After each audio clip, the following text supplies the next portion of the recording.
The rain came down that Tuesday night like it had a grudge. Not the gentle kind that taps politely on windows, but the cold, relentless type that soaks through coats and convinces people to stay wherever warm they already are, which meant the highway diner stood mostly empty, its neon open sign buzzing weakly against the dark. Inside, Wren Ashford wiped down the counter for the fourth time that hour. The laminate was already spotless, had been since the last trucker left around 9, but her hands needed something to do, something to keep her mind from circling back to the envelope in her apron pocket, the one with the red letters stamped across the front. Final notice. 3 days to pay or get out. She was 24 years old and about to lose the only place she'd called home since her parents died 3 years ago in a flash flood just like this one. The irony wasn't lost on her. The universe had a dark sense of humor. The diner smelled like every highway diner in America. Burnt coffee, fryer oil that probably should have been changed last week, a hint of pine cleaner trying its best to mask everything else. The fluorescent lights hummed overhead, casting that particular shade of yellow that made everyone look slightly sick. But it was warm, it was shelter, and for tonight, it was still hers to close up. Wren glanced at the clock above the coffee station. 11:47. 13 minutes until she could flip the sign, lock the door, and walk the 6 blocks to her studio apartment to stare at bills she couldn't pay. Her last shift had yielded $32 in tips. She needed $800 by Friday. On the counter sat her dinner, a plate of waffles, already going cold, and a handful of fries she'd cooked on her break. It was part of her pay, the only part that didn't get taxed or stretched too thin. This plate was supposed to be tonight's meal and tomorrow's breakfast. Maybe lunch, too, if she was careful. She tried not to think about it. Outside, headlights swept past without slowing. Everyone had somewhere else to be, somewhere warmer, safer, more important than a roadside stop that time forgot. Wren understood that feeling. She'd spent most of her life being the person people looked past. Her manager had left an hour ago, trusting her with the keys and the closing procedures she could do in her sleep by now. Mop the floors, wipe down the booths, count the register. Lock up, walk home. Try not to cry. Repeat. She was reaching for her plate, thinking she might as well eat something before the walk, when the bell above the door chimed. Wren looked up, startled. She hadn't seen anyone approach through the rain-streaked windows. The man who entered seemed to bring the storm with him.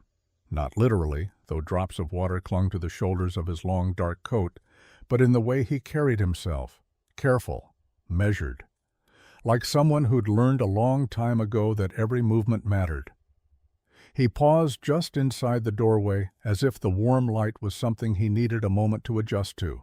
His hair fell past his shoulders, silver blonde, catching the dull yellow glow in a way that shouldn't have looked natural, but somehow did. His face was hard to read. Not young exactly, but not old either. 35 maybe, though something in his eyes suggested he'd seen far more than 35 years should hold. "Hey," Wren said, smoothing her apron reflexively. "We're still open. Sit anywhere you like." The stranger's eyes swept the empty diner in one slow glance. Then they settled on her, and Wren felt something shift in the air, not threatening, not exactly, but present. He chose the corner booth by the window, where the rain had drawn its own restless patterns on the glass. Wren noticed his hands as he sat down. Long fingers, pale but steady, folding together on the table like someone trying to anchor himself in place. No phone, no wallet visible, no sign that he belonged to the loud, lit-up world most people carried with them everywhere. She grabbed a menu and walked over, her sneakers squeaking slightly on the just-mopped floor. When she set the menu down in front of him, he didn't reach for it. Instead, he looked up at her with eyes that were hard to name a color for. Gray, maybe, or blue, something that changed depending on the light. "You look exhausted," he said quietly. His voice was low and smooth, with an accent she couldn't quite place. British, maybe, but older somehow. Wren blinked. That wasn't how customers usually started conversations. That obvious? She managed a tired smile. Only to someone who's known exhaustion for a very long time. There was weight behind those words, the kind that came from experience, not poetry. Wren found herself studying him more closely. The fine lines around his eyes, the way he held himself perfectly still, as if movement cost him something. "What can I get you?" she asked, pulling herself back to the script she knew.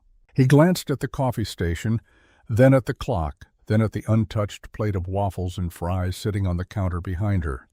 His eyes lingered there, not with greed but with something else, a hunger that wasn't just about food. "I should be honest with you," he said finally, and the effort it took him to say it showed in the way his jaw tightened. "I have no money. I'm not here to cause trouble or take advantage. I just needed somewhere out of the rain for a few minutes. Somewhere with light." Wren's first instinct was to reach for the policies she'd been trained to recite. No loitering. Customers only. But something stopped her. Maybe it was the way he'd said it. No performance, no plea, just honesty, offered like a gift he knew might get refused. "You can stay," she heard herself say. "Warm up. The coffee's old, but it's hot." He looked at her, then with something that might have been surprise. "Thank you." Wren poured him a cup of coffee and brought it over. Then, against every logical thought in her head, she slid into the booth across from him. "We're not exactly busy," she said, "and I've got 13 minutes until I have to pretend to care about closing procedures." The corner of his mouth lifted, almost a smile. "You don't care about closing procedures? I care about keeping the lights on. Everything else is just going through motions." He studied her face with an intensity that should have been uncomfortable, but wasn't. "You're in trouble." Wren's hand drifted to her apron pocket where the eviction notice waited. "Isn't everyone? Not like you. You have the look of someone standing at the edge of something, deciding whether to jump or build a bridge." The rain hammered harder against the window, filling the silence between them. Wren found herself talking before she'd decided to, about her parents, about the accident 3 years ago, about working 2 jobs that still didn't add up to enough, about feeling invisible in a city full of people who looked right through her. He listened without interrupting, without offering empty comfort or useless advice, just listened with the kind of attention that made her feel, for the first time in months, actually seen. When she finally ran out of words, he spoke. "I understand that invisibility, that feeling of moving through a world that doesn't register you're there, of carrying weight no one else can see." "How long have you felt that way?" Wren asked. His pause was long enough to be meaningful, longer than you could imagine. "You're not from around here." "No, I'm not from anywhere, really. Not anymore. I move, I search, I wait." "For what?" He looked at her, then, with an expression she couldn't read. "For someone who sees me, truly sees me, and chooses not to look away." The words hung between them, heavy with meaning Wren didn't fully understand, but felt anyway. She glanced at the clock, 11:58. Then she looked at the man across from her, this stranger with sad eyes and careful words who'd been honest when he could have lied. She made a decision. Standing up, Wren walked to the counter and picked up her plate. The waffles were cold now, the fries limp, but it was food. Her dinner and tomorrow's breakfast and maybe lunch. She set it down gently in front of him.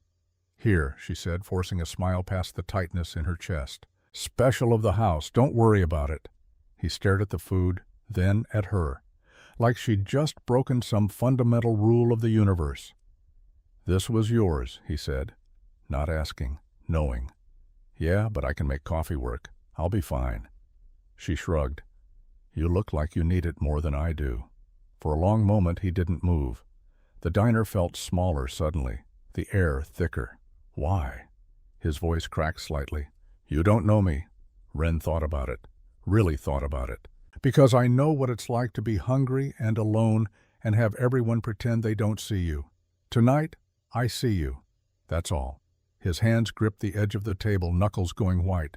She saw his throat work as he swallowed something that might have been words or might have been something harder to name.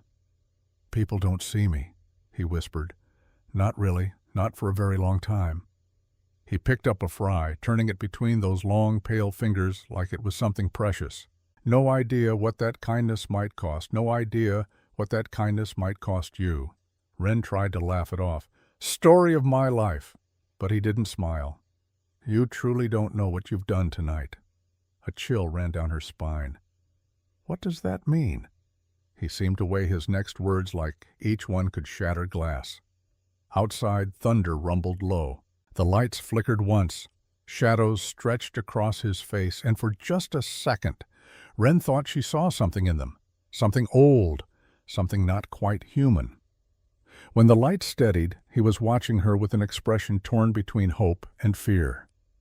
"Wren," he said, her name sounding different in his mouth, though she was certain she hadn't told him what it was. She felt her heartbeat stutter. "How do you know my name?" He exhaled slowly, like someone standing at the edge of a cliff they'd avoided for lifetimes. "Because I've been searching for you. Not you specifically, but someone like you. Someone with a light bright enough to cut through centuries of darkness." The diner's warmth felt suddenly insufficient. "I don't understand." "My name is Cassian Gray," he said, "and I need to tell you a truth that will change everything." His eyes met hers, and this time she saw it clearly, that otherness, that ancient, aching thing that lived behind his careful elegance. "I'm not human, Wren. I haven't been for a very long time. I am what your stories call vampire. And I'm cursed. Cursed to live forever alone unless someone chooses me freely, knowing exactly what I am, without fear or bargaining." He leaned forward, his voice dropping to something raw. "And tonight, when you gave me your last meal, when you saw me and chose kindness anyway, you became the first person in centuries to make my heart beat." As if on cue, Wren heard it. A single solitary thump from his chest, then nothing, then another thump, slow, struggling. She pressed back against the booth, mind racing. Prank, mental illness, elaborate joke. But none of those explained the way the air had changed, the way the shadows seemed deeper around him. "Prove it," she whispered. Cassian reached across the table, palm up, an invitation, not a demand. Trembling, Wren placed her hand in his. His skin was cool. Not cold exactly, but without the warmth living flesh should have. She felt for a pulse at his wrist. Nothing. He guided her hand to his chest. One beat. Silence. Another beat. Silence.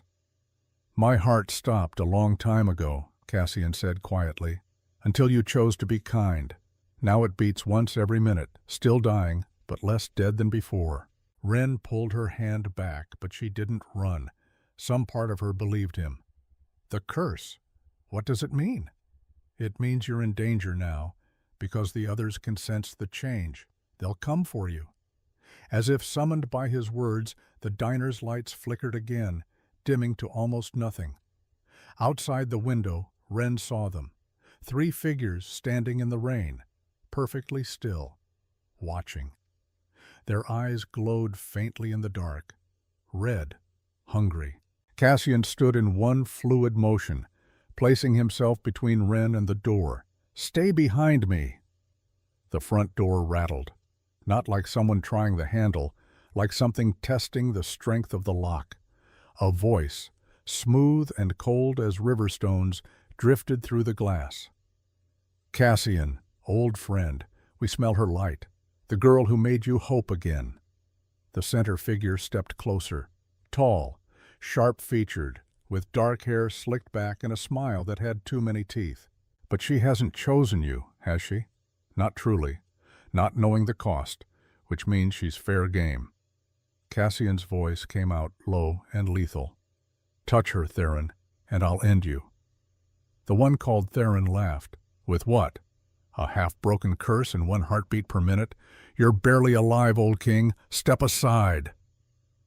Wren's breath came in short gasps. Every logical part of her brain screamed to run, but her body had frozen, Ren. Cassian didn't turn. You can walk away, out the back. I'll hold them here. You can go back to your life. The back door. Safety. Normalcy. Or she could stay. With danger. With someone who'd seen her when the whole world looked past. Ren stepped forward, standing beside Cassian instead of behind him.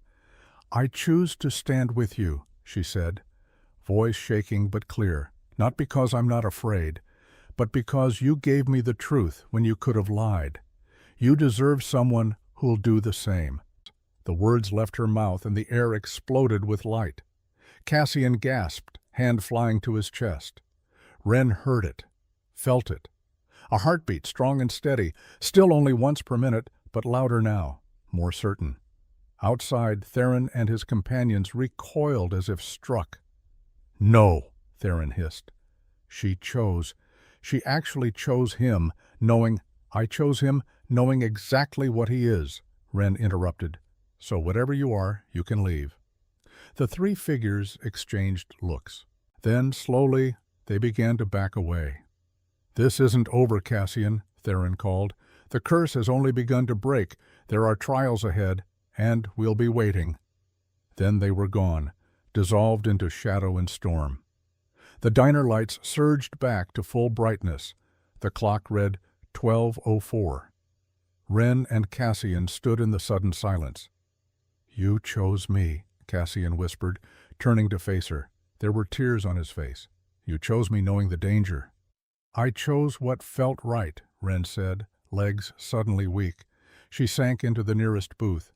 I don't understand curses or trials or any of this, but you've been searching for centuries. I've been invisible for 24 years. Maybe we both needed to be seen.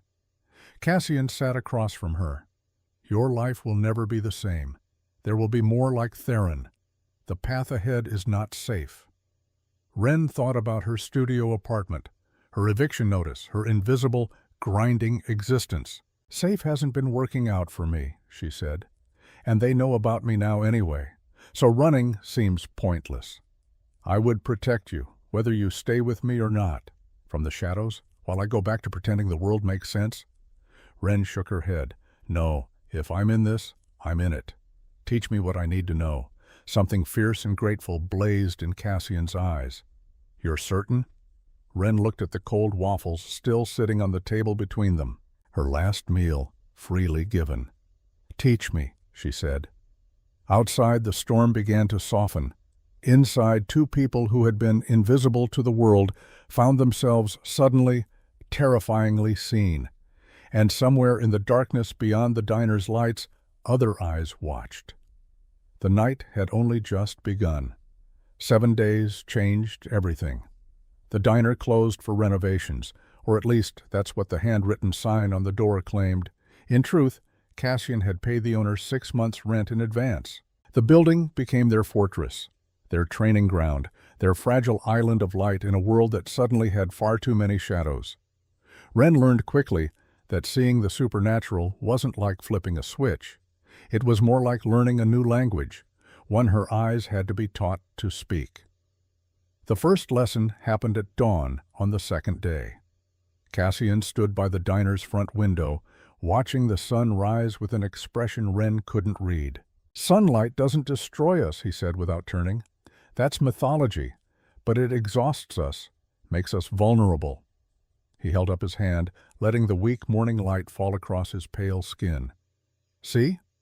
Ren moved closer. In the sunlight she could see things she'd missed before. Faint scars along his wrists, a strange, almost translucent quality to his flesh. And his eyes looked more human in daylight, more breakable.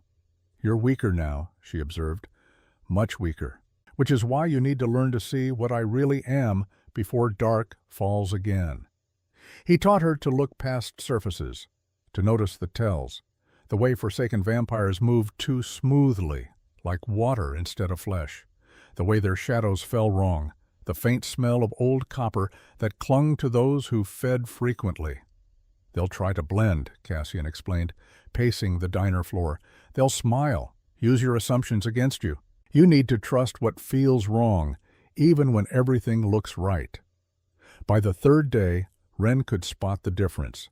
Cassian would walk past the window in different guises, and she'd call out which was which. She got it right 4 times out of 5. "Good," he said. "That 5th time will get you killed, but it's a start." The physical training was harder. Cassian moved furniture to create space, then spent hours teaching Wren how to fight things faster and stronger than she'd ever be. "Go for the eyes," he instructed, "the throat. Anywhere that would hurt a human will at least slow us down. Silver works, but only if it stays in the wound. Fire works if you can manage it." Wren practiced with a training knife, learning to strike and pivot and never stay still. Cassian caught her wrist on the 7th attempt, his grip gentle but immovable. "Better, but you're still hesitating. When the moment comes, you can't afford doubt." "I'm not a killer," Wren said, breathing hard. "No, you're a survivor. There's a difference." The nights were when they talked, really talked. Cassian told her about the curse in detail. "There are 2 primary trials," he said, on the 4th night, spreading an ancient book across the booth table. The pages were vellum, the text written in languages that shifted as Wren looked at them. "The first you've already completed, the choice. You chose me freely, knowing what I am. That woke my heart. 1 beat per minute, but it's more than I've had in a very long time." His finger traced a line of text that seemed to writhe on the page. "The second trial combined sacrifice and confrontation. I must face the one who placed the curse, acknowledge my sin, and choose her freedom over my redemption. Only then does everything break completely." Wren studied the book. "Who cursed you?" "Someone I loved, someone I betrayed." His voice went distant. "Someone who deserved better than what I gave her." "Tell me." So he did. Centuries dissolved into story. Cassian spoke of a time when he'd been Prince Cassian of the Grey Vale, a kingdom that no longer existed on any map. He'd been young then, arrogant, convinced his bloodline and power made him untouchable. "Her name was Evangeline," he said quietly. "She was human, a scholar's daughter, brilliant and kind, and entirely unimpressed by my title. I loved her the way young fools love, desperately and selfishly. I promised her everything, protection, devotion, a future." His hands tightened on the table's edge.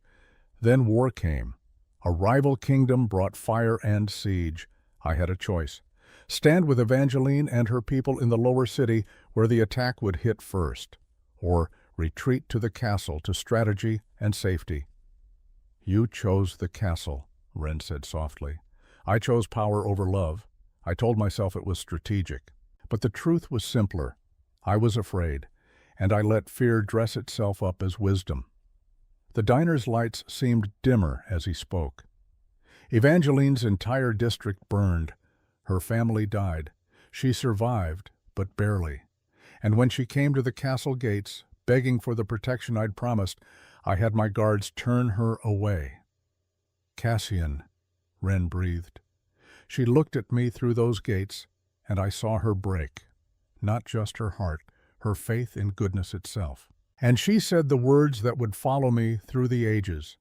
'You will live forever, but you will never live at all. Not until you understand the cost of what you break.'" He met Wren's eyes. She was a witch, hidden bloodline. Her dying mother had taught her one curse, saving it for protection. Evangeline used it on me. That night, I stopped aging. My heart stopped beating, and I watched everyone I knew grow old and die while I remained, unchanging, undying, alone." Wren reached across the table, covering his cold hand with her warm one. "I'm sorry." "Don't be sorry for me. Be careful, because there's a hidden clause."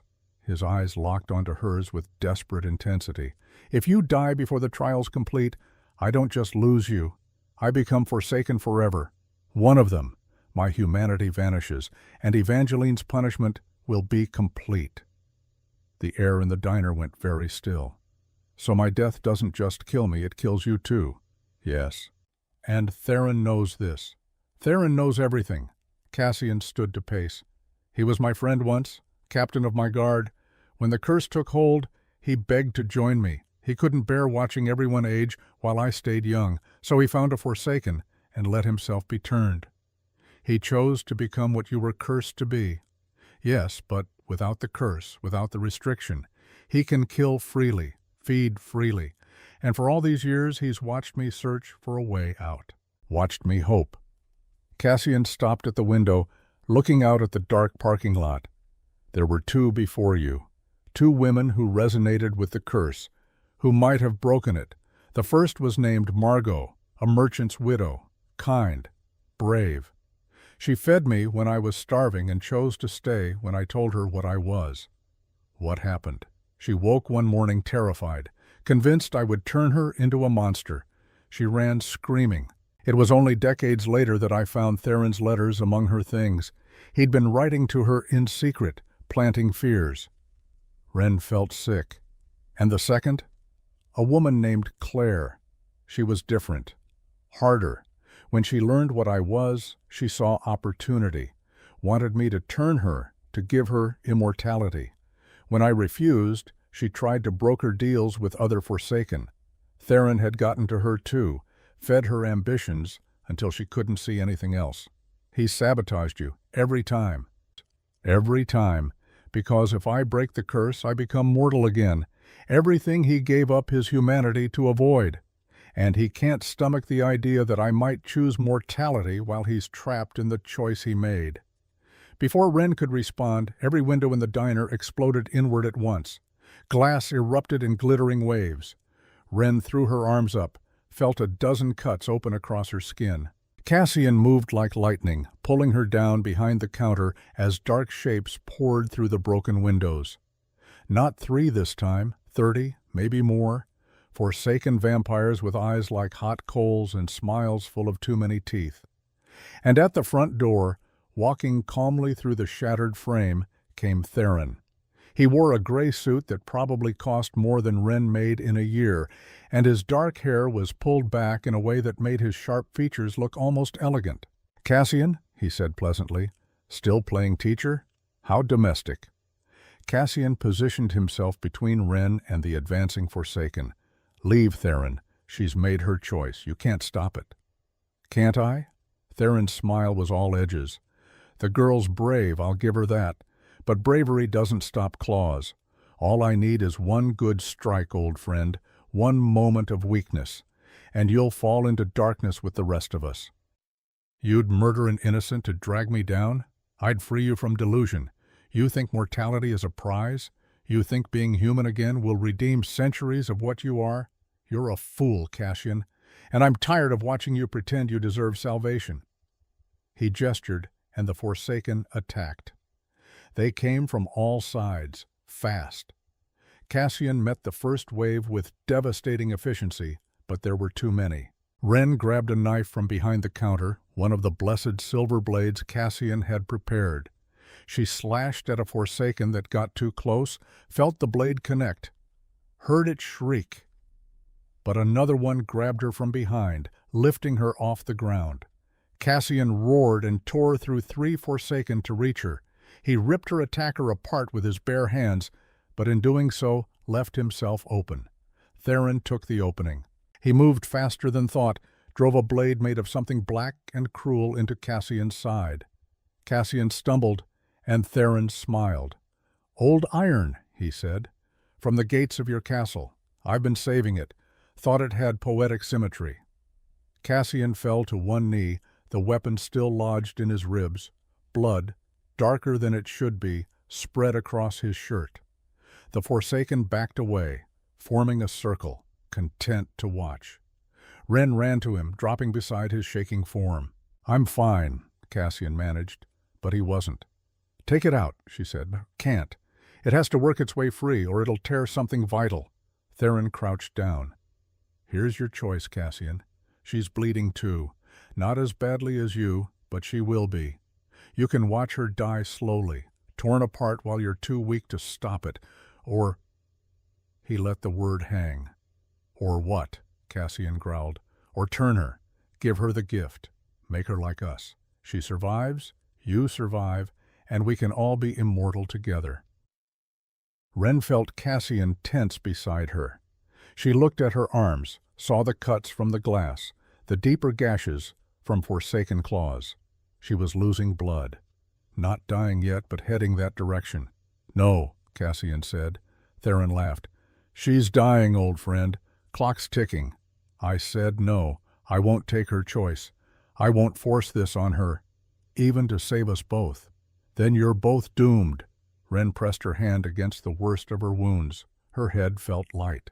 The room tilted slightly. She looked at Cassian, saw the agony in his face, not from his wound, from watching her hurt.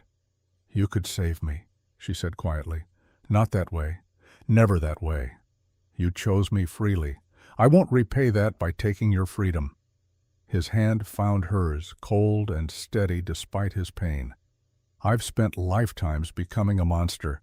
I won't prove I learned nothing by becoming one again." "Even if I die?" "Even then. Because if I force this on you, you're not you anymore. And everything you gave me dies anyway." Theron stood, brushing invisible dust from his suit. "Touching. Stupid, but touching. I'll give you 10 minutes to bleed out together." He snapped his fingers, and the Forsaken retreated toward the broken windows. Not leaving, just watching from the edges. Waiting. Cassian pulled Wren closer, his hand pressing hard against her deepest wound. "Stay with me. Stay awake. Help is coming." "You called for help?" "Before they attacked. There are others. They'll be here soon." "Will soon be soon enough?" Wren's vision blurred at the edges. "It has to be." She leaned against him, feeling his struggling heartbeat in his chest. They were both dying in their own ways, both refusing the easy path. "I don't regret it," Wren said. "Choosing you, any of this." "You should. I brought you nothing but danger. You've made me matter. For the first time in my life, I matter to someone. That's worth bleeding for." Cassian's arms tightened around her. "You matter so much, more than you know." Outside, sirens wailed in the distance. Not police sirens, something older. Theron's expression flickered with uncertainty. "That's not possible." "Different friends," Cassian said, voice weak but triumphant. "Faster ones." The diner's remaining lights exploded, plunging everything into darkness. When they came back on 3 seconds later, 5 figures stood between Wren and the Forsaken.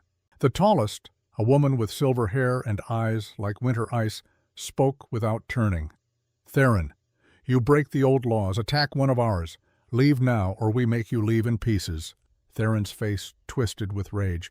"This isn't over. Tonight it is." He stared at Cassian, at Wren, at the blood they'd spilled. Then he gestured to his Forsaken, and they melted into shadow. The silver-haired woman knelt beside them. "You're both hurt. We need to move you somewhere safe." "She won't turn," Cassian said. "Whatever happens, respect that." The woman looked at Wren with ancient eyes. "Child, do you understand what he's giving up for you?" Wren nodded weakly. "His only chance. If I die, he falls forever, but he won't force me, won't take my choice away. Then he's learned something after all." She lifted Wren carefully. "Let's see if we can make sure his lesson doesn't kill you both." As they carried her out into the night, Wren looked back at the ruined diner. Their fortress, their training ground, now shattered. Everything had changed in 7 days. The real trials were just beginning. Wren woke to candlelight and the smell of old stone. For a moment she thought she was dead. The ceiling above her was vaulted, ancient, carved with symbols that seemed to move in the flickering light. But dead people didn't feel pain, and her body ached everywhere. "Easy." A woman's voice, familiar from the rescue. "You lost a lot of blood. We've done what we can, but you're human. Your body needs time." Wren turned her head carefully. The silver-haired woman sat in a chair beside the bed reading a book that looked older than countries. "Where am I?" "St. Michael's, an old cathedral. Deconsecrated 200 years ago, but still standing. We use it for situations like yours." "Where's Cassian?" The woman's expression softened. "Healing." The iron in his wound was meant to poison slowly. "We've removed it, but he's weak. He's been sitting outside your door every night since we brought you here. Won't come in. Says he doesn't deserve to see you until he knows you'll live. How long? 5 days. Wren tried to sit up, gasped at the protest from her ribs. The woman was beside her instantly, helping her. Thank you for saving us. You didn't have to. Yes, we did. Cassian is old blood, old honor. When those still exist in our world, we protect them. She set her book aside. My name is Lysandra. I was cursed 300 years ago. Now I age 1 year for every 100 that pass. We all carry something. The door opened without a knock. Cassian stood in the doorway, looking worse than Wren had ever seen him. His face was drawn, his clothes hung loose. But when he saw her awake, something lit behind the weariness. You're alive, he breathed. Apparently hard to kill. He crossed the room in 3 strides, fell to his knees beside the bed and pressed his forehead against her hand. She felt wetness, tears. I thought I'd killed you. Thought my need to break this curse had put you in Theron's path and cost you everything. Wren threaded her fingers through his hair. You gave me a choice at every step. This is what I chose. Lysandra cleared her throat gently. I'll give you privacy. But Cassian, there's something you need to know. We found something while you were both healing. She placed a scroll on the bedside table and left. Cassian unrolled it carefully. His face went pale as he read. What does it say? The second trial. It's here. His finger traced the script. It says the cursed must face the source and choose her freedom over his own.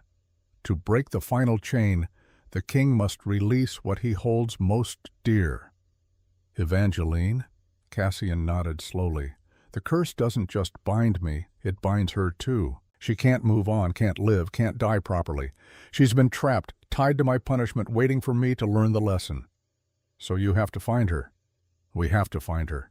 The curse connects all 3 of us now. He looked at Wren with something like fear. Are you strong enough to travel? To face what comes next? Wren thought about the diner, about her eviction notice, about the small life she'd been living before everything changed. Where is she? If the old texts are right, where it all started, the ruins of the Gray Vale, 3 days travel north. Then we leave when I can walk. Lysandra helped Wren recover over the next 3 days. By the 3rd evening, Wren could stand, could walk, could hold a weapon without her hands shaking. They left on the 4th morning, just before dawn. Cassian drove a car that looked older than Wren, but ran quieter than modern engines. Lysandra and 2 others came as guards. The Gray Vale wasn't on any map. They drove north through forests that felt older with every mile, until paved roads gave way to dirt paths, and dirt paths gave way to barely there trails. It was erased, Cassian explained. After the curse took hold, the kingdom fell to ruin. Plague, war, famine. People said the land itself was cursed. They abandoned it.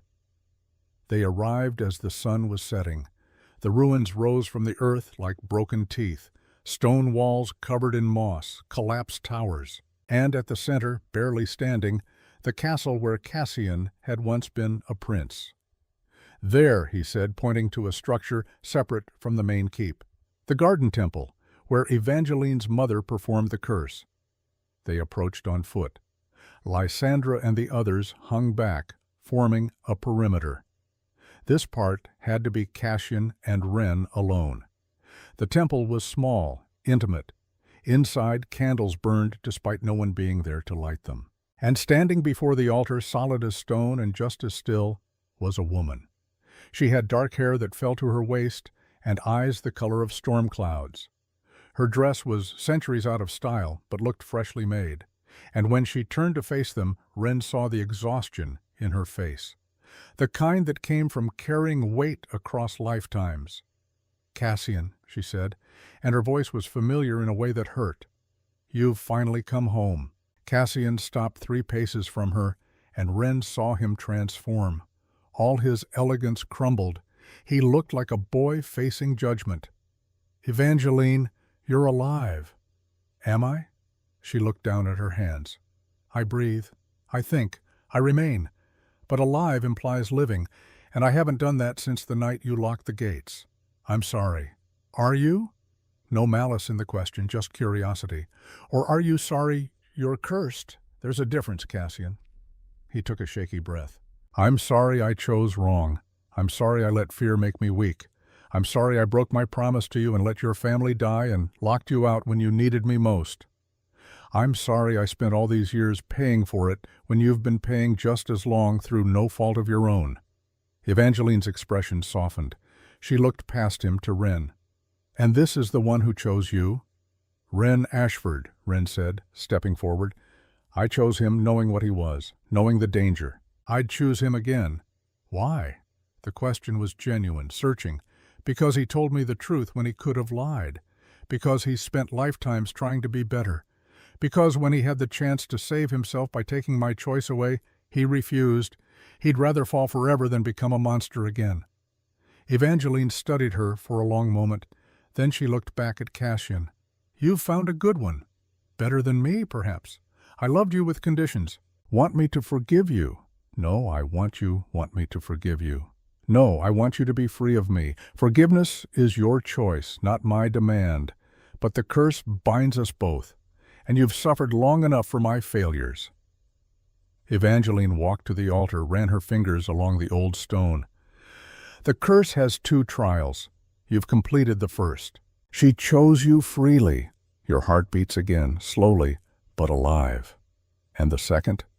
Requires you to face what you did and accept that some things can't be undone, requires you to choose my freedom over your redemption.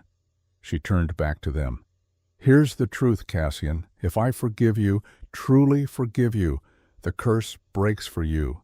Your heart beats fully. You become mortal again, human, free. Then I ask for your forgiveness, But, Evangeline continued, if I forgive you, I forget. The curse binding me says I can't move on while holding the pain. To release you, I have to release the memory of you entirely. Every moment we shared, every hurt, every joy, all of it gone.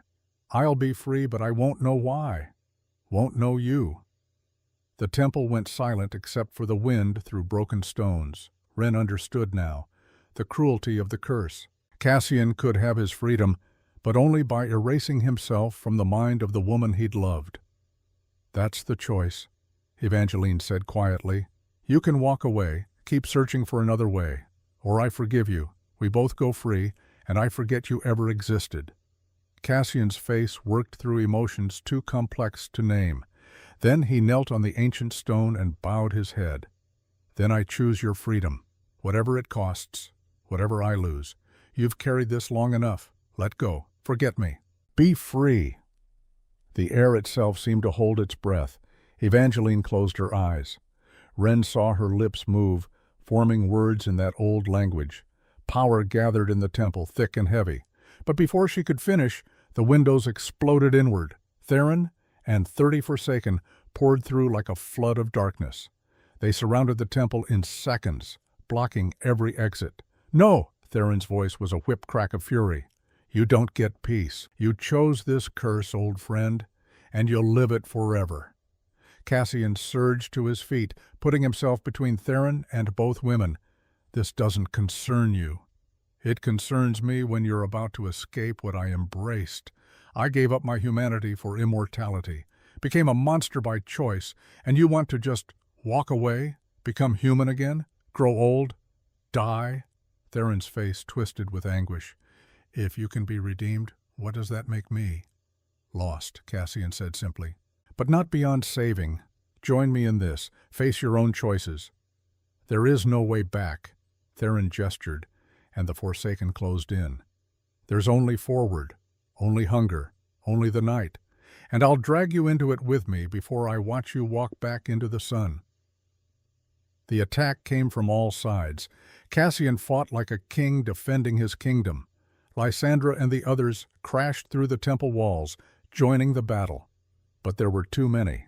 Wren grabbed a piece of broken altar rail, silver-blessed, centuries ago. She swung at a Forsaken that got close, connected, heard it scream. But another grabbed her from behind. Cassian saw, roared, started toward her, and Theron took the opening. He drove a blade through Cassian's chest. Not iron this time, something worse, something that made Cassian's entire body seize. "Shadow forged," Theron said. "Kills slowly. You'll have about 3 minutes before your heart stops for good." Ren struggled against the Forsaken holding her. She felt claws pierce her skin. But through the chaos, she saw Cassian on his knees, saw the light fading from his eyes. 3 minutes. She made a choice. With the last of her strength, Ren grabbed the blessed silver shard from her pocket and drove it into her own leg. Deep, painful, but not fatal. Her blood, now mixed with blessed silver, became toxic to the Forsaken holding her. It shrieked and dropped her. "Theron!" Ren shouted, pressing hard on the wound to slow the bleeding but not stop it. "You want me dead, right? You kill me, Cassian becomes Forsaken. One of you. Forever." "Exactly. But here's the thing. I'll die here, right now, by my own hand, not yours. And if I do that, the curse activates differently. Cassian doesn't become Forsaken. He becomes Revenant, neither living nor dead, and the first thing he'll hunt is you." Theron's smile faltered. "You're bluffing. Ask Evangeline. She wrote the curse." All eyes turned to Evangeline. She looked at Ren with admiration. "The girl's right. Self-sacrifice in the presence of the curse creates a paradox. It rebounds, creates something new, something angry." "He'd hunt me forever," Theron whispered. "Forever. Relentless. Unstoppable." Ren's hand shook on the wound. "So here's your choice. Leave now, or I pull this silver out and bleed faster, and you spend eternity running." For a moment the universe held its breath. Then Theron screamed in rage and gestured to his Forsaken. "Fall back. This isn't over, but not tonight." They dissolved into shadow. Cassian collapsed. Ren crawled to him, pressed her hands against the wound in his chest. "Stay with me." Evangeline knelt beside them. The blade's shadow forged. Only one thing can counter it. Your blood, the blood of someone chosen by the curse. "Take it," Ren said immediately. Evangeline cut her palm, mixed Ren's blood with her own, and poured the mixture over Cassian's wound. The shadow metal hissed and steamed, dissolving. Cassian gasped, color returning, but Evangeline wasn't finished. With Theron retreating, she turned back to the altar. "We don't have much time. I need to finish the ritual now, or we'll lose our chance." But before she could speak the words, Theron made one final desperate move. He lunged from the shadows, aiming for Ren. If he couldn't stop the curse, he'd at least take her down. Cassian moved on pure instinct. His newly beating heart flooded him with adrenaline, with human desperation. He caught Theron mid-strike. For the first time, they fought as equals. No curse holding Cassian back. Just two men, one clinging to monstrosity, one choosing humanity. The fight was brutal and brief. Cassian drove Theron back against the altar. The moment Theron's back touched the blessed stone, he screamed. The blessing reacted to his forsaken nature, burning him from the inside, not destroying him, that would have been mercy, but sealing him. Stone began to grow around Theron's body, trapping him. "You'll stay here," Cassian said, stepping back as stone claimed Theron. "In the kingdom you helped destroy. You'll have lifetimes to think about the choice you made, and maybe, one day, you'll be ready to make a different one." Theron's eyes went wide with rage and fear as the stone turned him into a statue, conscious but immobile. "That's crueler than death," Lysandra observed. "It's what he chose," Cassian replied. "He wanted forever. Now he has it." Evangeline stepped forward, and this time nothing interrupted. She closed her eyes and began the words. But before the forgetting took her, she paused, looked at Cassian with eyes that still held centuries of memory. "I need you to know something before I forget," she said. "What you did hurt me, broke me, but it also taught me something I might never have learned otherwise." "What?" Cassian whispered. "That forgiveness isn't about whether someone deserves it. It's about whether you deserve to be free of the pain." She glanced at Ren. "She understands that. You found someone wiser than both of us were." I'm sorry I wasted your time. No, Evangeline's voice was firm. I learned patience. Endurance. The value of choice. You gave me that, even if you didn't mean to. So maybe it wasn't wasted after all. She smiled, genuine and free. Now I'm choosing to let go, to forget, to be new again. Thank you, Cassian, for finally becoming someone worth forgiving. Then she spoke the final words. Light exploded from her, pure and bright. It washed over Cassian, over Ren, over the entire temple. Cassian's back arched, his hands clutched at his chest. And then Ren heard it. A heartbeat. Strong, steady, 60 beats per minute. The curse was breaking. Evangeline's form began to fade, not dying, just moving on. Finally, after all this time, moving toward whatever came next. But before she disappeared completely, the forgetting took her. She looked at Cassian with confused peace. I don't know who you are, she said softly, but I hope you find happiness, whoever you are. Then she was gone. Cassian sat up slowly, one hand pressed to his chest, where his heart now beat steady and true. Tears streamed down his face. She forgot. She's free, but she forgot. Ren held him as he wept, for what he'd lost, for what he'd gained. She's at peace, Ren whispered. That's what matters. They stayed there until the sun rose, and for the first time in lifetimes, Cassian Gray watched the dawn and felt its warmth without exhaustion. He was mortal again, his heart beat at 60 per minute. His body would age. He would eventually die like any human. But the centuries hadn't vanished entirely. He was faster than normal men, stronger, his senses sharper. The curse had left gifts even in breaking. Enough power to protect, not enough to corrupt. A balance finally between what he'd been and what he'd become. 6 months later, the diner reopened. It looked different now, new windows, new floors, but the same counter, the same booths, the same warm light. The sign above the door read, Ren's Haven, in letters that glowed steady and bright. Inside, Ren wiped down the counter, humming softly. She wore the same apron, but her eyes carried less exhaustion now, more purpose. Cassian came out from the kitchen carrying 2 plates of waffles and fries. He moved more carefully now, more aware of his mortality, but he smiled more too, laughed easier. Table 4, Ren said, nodding to where a young woman sat, shaking, eyes too wide. Cassian set 1 plate in front of her gently. First meal is free here, always. The woman looked up with desperate hope. I heard this is a place for second chances. It is. We specialize in them, actually. Ren joined them, sliding into the booth. What's your name? Sarah. I'm not entirely human anymore. There was an accident, a bite, and now I don't know what I'm becoming. Cassian and Ren exchanged a look. They'd helped 17 people like Sarah in the past 6 months. Cursed, changed, lost. You're in the right place, Ren said. Eat. Then we'll talk, and we'll figure out what comes next together.